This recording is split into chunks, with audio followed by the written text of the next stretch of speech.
This story is effing insane. I want to say this also is a two-parter. And yes, I do have this part 2 of Heaven's Gate done. It was supposed to be released Friday, but it was like 4 in the afternoon when I finished it. But that will be online tomorrow. And Johnny Llama, obviously, a lot of people are following that. So if you don't know about that, just real quick, we're doing Johnny Llama episodes, and we did it with the Heaven's Gate. We're also doing it with this episode too, because this is going to, let's just say Satan makes a slight appearance in here in this episode. So we're going to be going over some satanic things. We're going to do satanic rituals next week on Johnny Llama. So be sure to follow that. But that's my plug. The story is insane, but it's also a lot. It's a lot to process. Let's just say I've learned things about myself.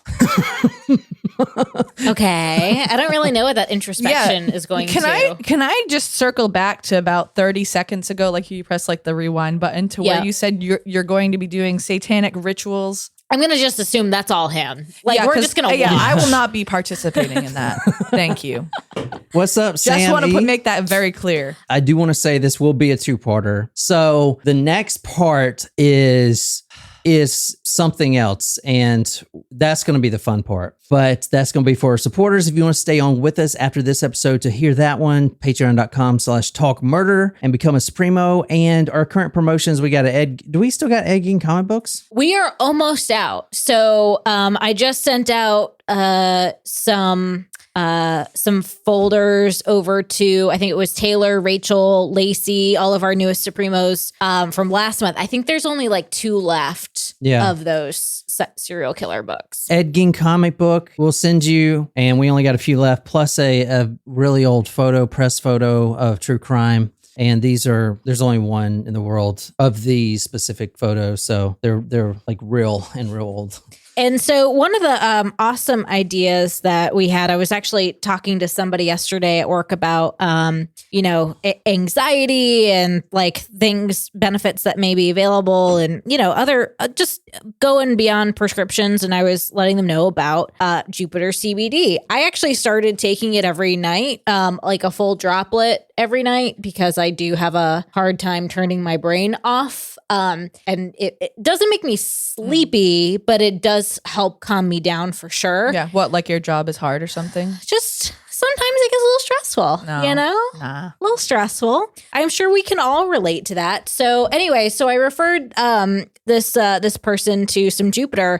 And so what we thought we would do to kind of entice, more Supremo memberships. And if you want to pay for the full year, you have that option when you sign up. For Supremos only, if you sign up for the full year, we will include a bottle of Jupiter CBD. So that's a great friggin' deal, because a bottle is like $50. So it's more than that. Yeah, more. It's about $50 if you do auto ship plus use our discount. So we'll include that for you. If you like it, obviously, we hope you use the code that will get you a discount if you want to purchase it again. If you don't want the CBD, that's totally cool. You can still be a member, but we'll do that for the Supremos who go for the full year payment. I thought that was a pretty great. That is a great offer. Great offer. All right, Jen, would you like to renew your membership? And I will give you this bottle of CBD. Wait, did my membership expire? I don't know. I'm just teasing you. Jen, your turn to plug something, and then we're on. I don't have anything to plug. Well, I do want to welcome our newest Supremo, Anahid. I would plug Anahid. Anahid, what's up, Small Taco? All right, nice. I'm actually pretty pumped about this shot. I feel like it's going to be good. Rochelle, this is for you. Rochelle. Who can tell me what show that movie is discussed in and multiple times? Oh my God! Speaking of plugging, Happy Valentine's Day, y'all. Shram. Too funny. Does anyone have an answer? I don't. To what? What was Rochelle. the question? The movie Rochelle is. What is it? I never seen it. You don't listen to when I talk. No, he doesn't know he doesn't know what it's from. It's the name of a movie that was discussed in a couple of episodes of the show. What show? Asking. This show. Not our show. The show that I'm asking the trivia question about. You've lost him completely. Yep. But what is it? I don't know. Seinfeld. Oh, Stram Guest Friends. It's the movie. It's the movie that George is renting when he runs into Susan in the video store when she's with the woman. Yeah. Okay. Yeah. I do remember that. I didn't And watch also, all I of Seinfeld. believe it's also the movie that they went to go see when they are in line at the movie theater when they all try to go to the movies. You must be watching that on Netflix, aren't you? It's my comfort show. Yeah. It's a good show. Have you got to the trifecta one? That's like one of my favorites. George and his trifecta. Probably. It's like sex, TV, and eating at the same time. It's stupid. Surprise shots. Surprise shots. We don't know what they are because they're a surprise. Cheers. Ooh. Tastes like That was Malibu with strawberry Baileys. It was Malibu and pineapple. Oh, pineapple. Pineapple cream. Creme. tastes like breast milk. All right, so I got a great story tonight for you guys. Okay, you guys have got to tell me if you know this episode. Like I said, the first episode, we're going to cover a murder, obviously, and a pretty gruesome one. But you're going to start to see how this story can go downhill really quick. Well, no, I shouldn't say downhill. You'll start to see how this story is going to start crossing many lines really quick. This is one of the ones that we would consider like a family friendly, bring your kids. Okay, never mind. I'll just get started. I know my job here. All right. Just get to the murder. No. All right, tonight we are going to, and you guys on live chat, let me know if you've heard of this guy when I tell you who he is. But right now we are going to 1994. We're going to Paris, Texas? There's a Paris in Texas? I believe so. No, yes. I had no idea there was a Paris in Texas. And if you're on here right now, I'm pulling up Google Earth. I also will put all of these photos on talkmurder.com. So if you're listening to this on your podcast platform, just go there and you can follow along with us there. Tonight we're going to the morning of October 4th, 1994. This is an insane case, and we're actually starting in Paris. France? Yes. That is the area of the grunge rock period. Not in France, but in like Seattle and Maybe America. maybe it. You talking about hit them Nirvana? later. Like Nirvana? Nirvana. Whatever. Man. Nirvana or Sublime? Sublime wasn't really grunge. They were more like reggae. Yeah, reggae rock, yeah. Tonight we're going to the Biblioteque Verigval. I don't know, say it. The library. Yeah, Yeah. the library. Bibliothèque Vaugirard. I said that. What, you didn't say that shit. I did. I said Bibliothèque Vaugirard. I did say that. Say it. Bibliothèque Vaugirard. Bibliothèque Vaugirard. Vaugirard. I like that Tram's telling us one of the best parts about the live stream is later knowing how much gets edited out. It's great seeing how much fun everyone has and all the jokes that happen, and yet the podcast comes out very professional. Yeah. Yeah. Our that's because we have a great editor. Me, motherfucker. This is in the morning. Morning time of what day was it, Jen? October 4th. 1994. October 4th, 1994. And we're starting at the Isn't library. that Mean Girls Day? No, that's October 3rd. Oh, It's close. damn it. I'm embarrassed I got that wrong. All right. This library is in the 12th arrondissement. Arrondissement 3. Arrondissement. I am fucking this all up. Arrondissement. We just need to drink more, and then we'll be able to Yeah, speak I'm French. already out of beer. Wow. I have Arrondissement. Well, go grab me one too if you're going in there anyway. This is the guy we're talking about tonight. We're actually reading from his autobiography. Oh. So much like Pee Wee Gaskins, he also has his own autobiography. Can you describe this guy for us? He looks like he listens to grunge That's rock. right. I agree.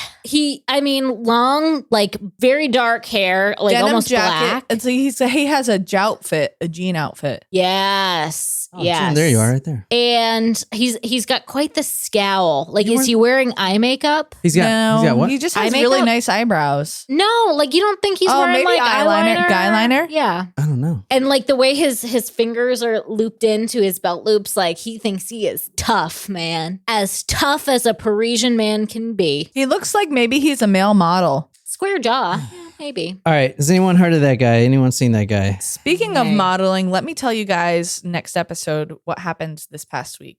On this morning that we're starting 1994 on October 4th, this man who I just showed you, I'll put his photo on talkmurder.com. His name is Nicolas Claux. Nicolas Claux 4. Nicolas Claux. Nicolas Claux is his name. Nicolas Claux 4. Like clue, like finding a clue. John trying to speak French reminds me of Inspector Clouseau from from the Pink Panther. Yeah.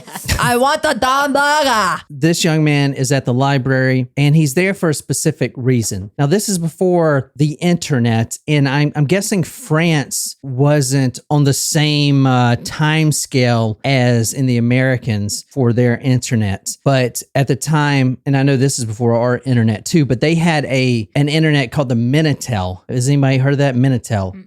It is like an internet, but they had these stations everywhere, kind of like payphones almost. And instead of talking, you can log on. So it was a very early... Like an internet cafe? Sort of, yeah. You couldn't do like all the stuff on the internet or whatever, but there were chat rooms. It was a very early... Actually, can we just look? I want to see it right quick. Hey, Brandon. Hey, Brandon. What's up, Brandon? Also, when you said Minitel, I thought of Minotaur. Yeah, right? Isn't that a like horns? I thought the Minotaur was like... So this is it right here. These are the stations they would have right here. So an it's old computer. A video text online service accessible through telephone lines and was the world's most successful online service prior to the World Wide Web. Oh, so like text messaging. Whatever that thing is. The World Wide Web.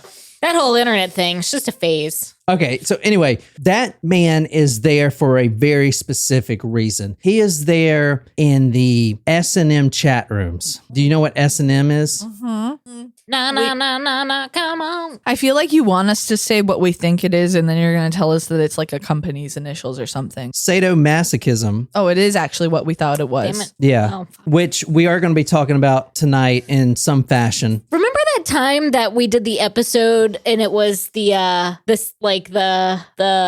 what am I? The thing in the place? Yeah, like the hot topic story. Oh, the Where parade? John wore eyeliner and colored his hair. Yes. And I think I had gotten like a choke chain collar that had a Yes. leash on it. Man, that was really awkward fucking returning that thing after we recorded. Like, here you go, woman at Kohl's for my Amazon return. Thank you. Do you think that anyone who's bought like items that they used for a crime has tried to return it at a store? I thought you were going to say sexual. And I was like, ooh, nasty. But I mean, yeah, that you too. got like that you can expect because some people Like, just like hit can it I and just- quit it and then just return Can it. I return these latex gloves that have blood spatter? But I mean, no, seriously, like if you use like some sort of like I don't know, something like if you bought perfect crime. well, I mean, I'm just saying, like, do you think that has happened? That they tried to return an item at the store That's a great question. that is has been used in a crime? I feel like somebody's done it. Like for Odds are. example, like if you buy like a hazmat suit, just as an example. I don't know why I'm thinking of this. What the fuck? Or hazmat suit, like they have the ones from COVID, like the disposable ones, and you're not doing a crime where you're like going to be doing something with blood. Let's say that you like strangle someone, use a bunch of different tools, but then you're like, this hazmat suit didn't fit, and you try to return the hazmat suit. I mean, probably. I mean, people don't really ask questions when you return something. I am dying at Brandon's comment. We had somebody return a riding crop at a Tractor Supply because they said their sub didn't think it hurt enough. Return what? A riding Riding crop. Oh my God, that's amazing. That's the whip, right?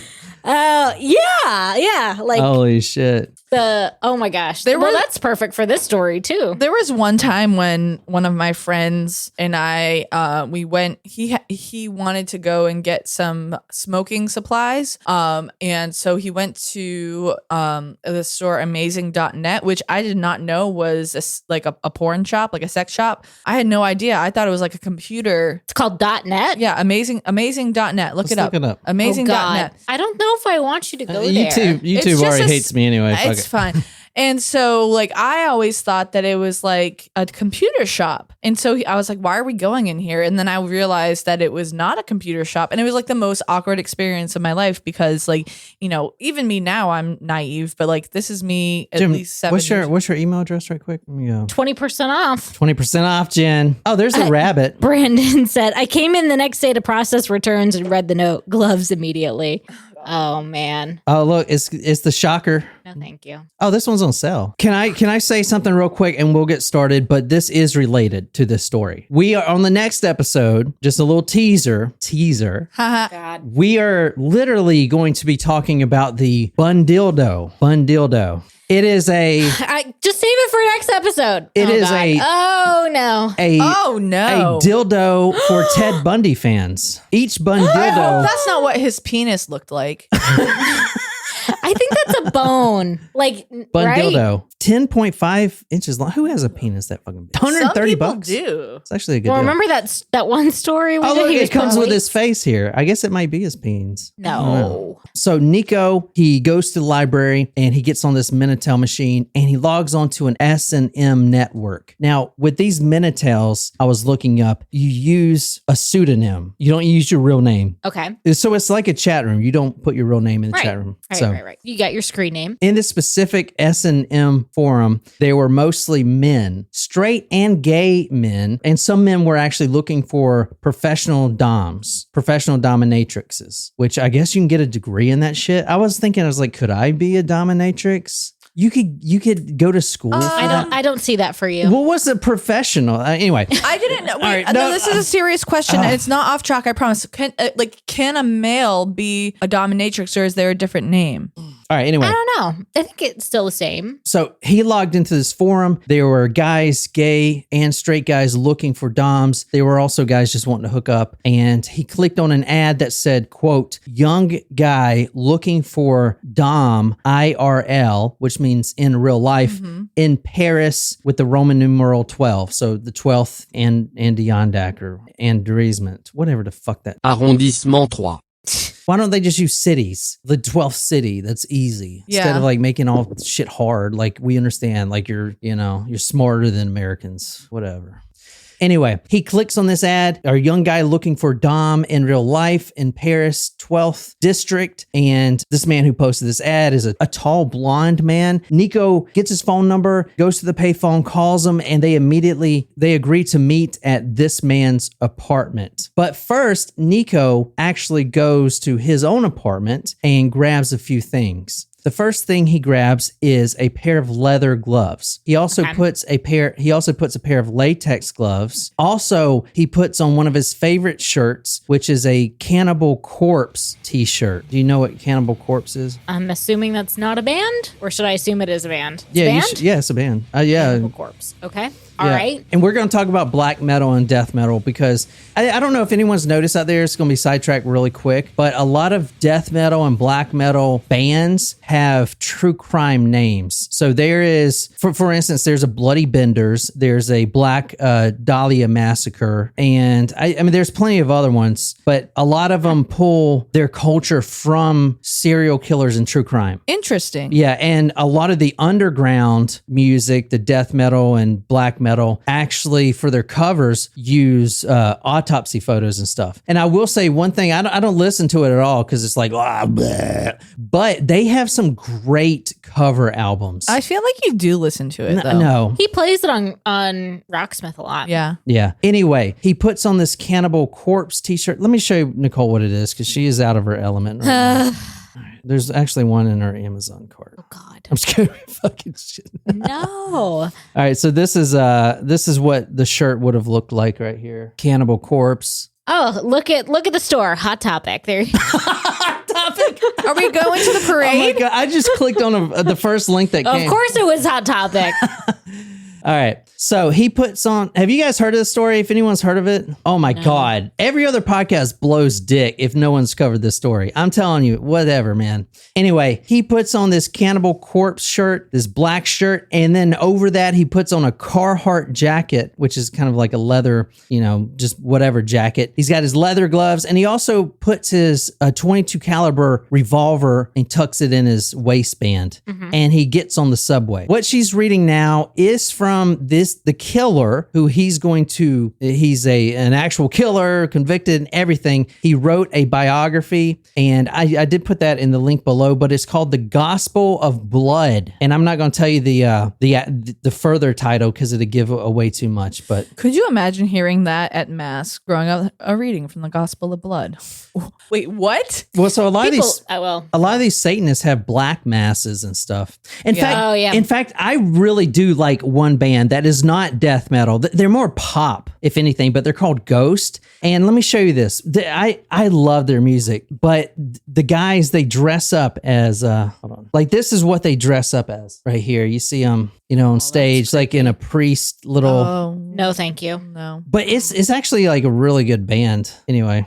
During the journey, only one thing was overwhelming my thoughts. Would the gun I bought be enough to kill him in one shot, or would I have to shoot several times? All right. So that's what Nicolas Claux 4. Nicolas Yeah. Claux. I'm calling him Nico from now on. He gets on the subway and he is just riding over to take this guy out. He gets to this man's apartment, and this is in the center of Paris. He goes up the stairs. There wasn't an elevator, but he walks up the stairs, and this man is on the top floor of this apartment. And one of the things Nico was looking for is how many other people are around. Like this was in the middle of the week, in the morning. So everyone's at work. But are there pensioners or, stay at home women or whatever doing laundry? Like how many people may notice if I shoot this guy in the head and kill him? Also be thinking to yourself, like, why is he going over there with the gun thinking, and his only thought is this going to be enough to kill him? Does he know this guy? Like, why does he want to do this? Doesn't make any sense. The man smiled and stepped back to let me in. I walked past him and grabbed my gun, turned around and aimed at his head. With his back turned to close the door, he slowly turned and his eyes widened at the sight of a gun pointed a few inches from him. I pulled the trigger. The gun spat a flame of gunpowder in the face of my host, and he slumped face down. It kind of reminds me of a duel. Like, because it sounds like that's the way that he explained it. Like, you take 10 paces back, this guy's not looking, and then before he turns around, boom. This man who placed the ad, who opened up the door, I'm not even going to try to pronounce his name, but I will spell it Thierry, Thierry Bissonnier. So this is one of our good friends saying it. Thierry Bissonnier. Thierry Bissonnier. Thierry Bissonnier. Bissonnier. And then I say it. Thierry Bissonnier. Like a fucking redneck. Like I'm from Easley, South Carolina. Brandon. This man, Thierry, opens the door and he's wearing all white from head to toe. I think this is a dominatrix thing. He's like the gentle virgin, that could do no wrong. And then the dom, who is supposed to be Nico, shows up and whips him and stuff. Like that's what he was looking for. That's why I think he was wearing all white. Anyway, it doesn't matter. As soon as he walks in, as Nicole read, the guy turns around. He sees this gun a few inches from him. Quote, I pulled the trigger. The gun spat a flame of gunpowder in the face of my host, and he slumped face down. Now, what he was thinking on the subway coming over here, what Nico was thinking, is this gun, this .22 caliber, going to be powerful enough to kill this man in one shot? And the answer is, it really depends on where you hit, but a .22 caliber bullet is relatively small. So this bullet went straight through this man's eye into his brain. It did not exit, but it also did not kill this man. Just blinded him? No, he fell on the floor and he is dying. He would have died eventually of blood loss, but it's taken a long time. He's going to get shot. Oh my God. Nico is going to shoot him another 2 times throughout this event. Ouch. Nico, in his autobiography, says that he wishes that maybe a doctor was there to check his own pulse, Nico's pulse, because he was wondering why his body was so calm. His blood pressure wasn't up. I mean, he just shot someone. There's an altercation, like a lot going on. And this guy is so calm. Nico is so calm. His blood pressure is normal. He's not breathing heavy. He's just, okay, I'm here. He's very calm. All right. Quote, it felt like I just had stepped over a cockroach. Oh. End quote. The man was not dead, nowhere near it. He was on the floor, face down. He was starting to grunt and have these guttural fits. At that point, he started struggling for breath. And the way Nico said it in his autobiography is to the effect of the man was struggling with his own breath so much that he couldn't even beg for his own life. Wow. So he's just, trying to breathe. But what is he breathing? He's breathing back in his own blood, So he's dying, but he's not dead yet. All right. I crouched next to my victim and pat his skull with the muzzle. I was looking for a spot somewhere at the back of the parietal, while wondering if the bone wall was thicker there. Bissonnier felt my presence and tried to crawl, but his gestures lacked coordination. I stood up, leaned over him, and shot a second time above his neck. Thierry's the victim, the second shot. The blood shoots up like a fountain right from his neck. Oh, so from an artery, because that's what happens with arteries. Is it's like yeah, he shot him in the artery. Oof. And also he was saying in his book that it was shooting up kind of like a fountain. So I guess you're right. I guess he did shoot an artery. Good job. Probably nicked it. Good job, Jen. I was a health science. Well, not specifically, but I did study health science for a little bit in college. I mean, I'm pretty good at anatomy too. I watch like a lot of porn, so. A lot of stepbrother, stepsister porn. Apparently, that's all it is. I don't watch it, so I wouldn't know. A friend told me. So the second bullet hits the artery and the blood shoots up like a fountain. The third bullet, however, which was right next to his chest, inches away from the man's chest, pierces his lung. So at this point, you got Nico, who is killing this man, watching him die, blood going all over him, all over the floor. He's bleeding out, guttural breath. And he is so calm. And he's like watching, but he knows that he can't stay there too long because he just fired a gun in an apartment 3 times. Yeah, somebody gonna come for him. Exactly. Somebody come get her. But if it was up to him, he would stay there kind of all day and just watch him die off that one shot. But he knows that he has to finish him up. So that third shot goes through this guy's lung and it pierces the lung. I knew right away that the bullet had pierced through a lung because his heavy breathing turned into a long hiss. Oh. This man... Like a balloon going out. I guess so. Like the lung. Yeah, I guess I never I really thought about that before. Yeah, because there's air in the lungs. Yeah. Oh, Yeah. That's crazy. At this point, he's done shot him 3 times. He ain't gonna shoot anymore. But this man is still not dead. And apparently this guy was tall and he may have been, pretty well built. I'm not sure. There was no photo of him. But he goes to this man's kitchen and he starts rummaging through the fridge. He's going to get himself a sandwich or something to eat. Killing makes you hungry, apparently. He goes and what do they have over there? Baguettes. Bread. The Queez loves bread. Damn, I wish you had told us we were doing a story in Paris. I would have gotten some baguettes and brie. The baguettes. Hurry up. Well, for the next episode, you can get some Béarnaise sauce. Is that what it's called? Bernays? Béarnaise sauce, yeah. Béarnaise sauce. He goes and all he sees... No, I like hollandaise better than Bernaise. I always confuse the two. I prefer hollandaise. It's just, the lemon in the Bernaise sauce is like... It's the tarragon. That's what it is. Nico goes to the kitchen. I'm a fan of tarragon. Nico goes to the kitchen. He looks to the fridge. Nothing he wants. On the counter, there's some French bread. And as he rips off a piece while this guy is dying. Quote, I chewed the bread slowly while observing the slightest movement of his fingers scratching the carpet, end quote. That's really... But it also kind of makes me want Panera. Just go for some bread. All right. Bread and butter.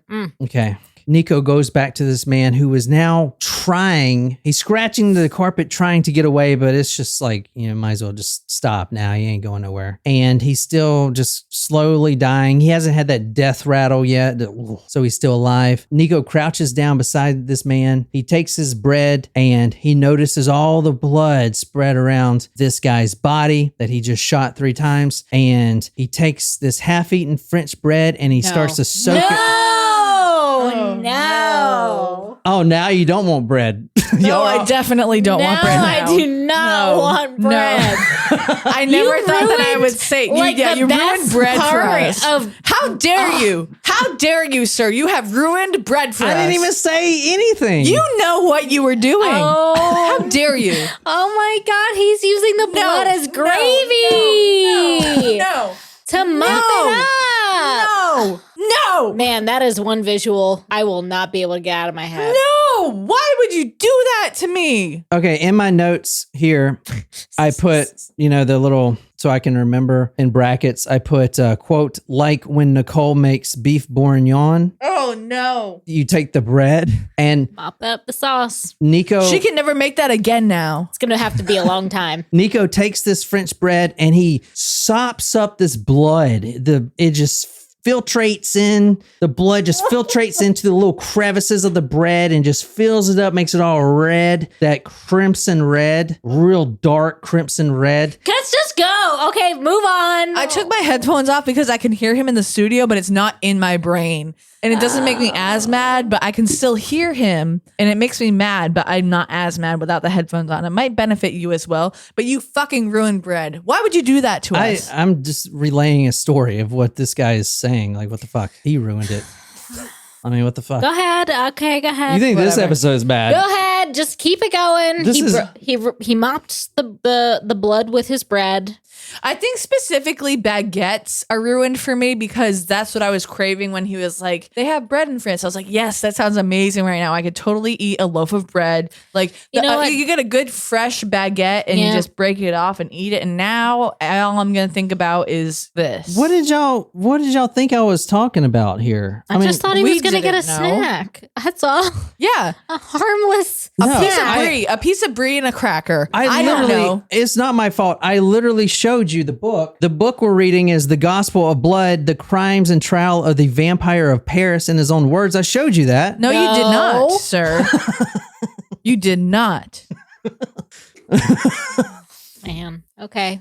I don't know why. You must get off on making us feel bad about things that we like. He takes this bread, he mops it up, he finishes off the bread, he eats it. Eventually, he's like, I got to get out of here because obviously he hears footsteps coming up and he knows he's got to escape because there's someone that did hear it. So he grabs a few things. He knows he wanted a souvenir. So he takes the guy's answering machine. I don't know, kind of crazy. Puts it in his backpack. He also takes his wallet and then he leaves the apartment. Oh yeah, because if you didn't have an answering machine, you couldn't leave a message. He says later, quote, I was feeding from the guttural sounds that he was doing while spitting blood, and I tried to watch his soul escape by the wounds I had drilled in his head. Oh no, it's like a fondue fountain.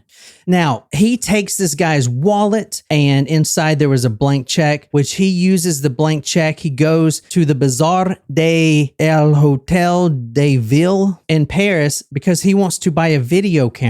He wants to do this and other things mass production style and film it. And even he was talking about making snuff films. He wants to do this on a bigger scale. You know, kind of like how we started doing live streaming. We're trying to go global, prestige worldwide. Let's skip a lot of this and end this episode up before, the next one. But he does finally get arrested. But there is a lot more to this story. A lot more. If you're really into true crime, he covers a lot of other cases that we've talked about. He hints on a lot of them. The vampire of Paris? This guy's very adept in his true crime knowledge. Even more than Mia. Moi. Yeah. Mia. Mia. Even though than Monchoir. Ma chérie means my love. Monsieur. Menage a trois. Oh, no. Not here. Not here.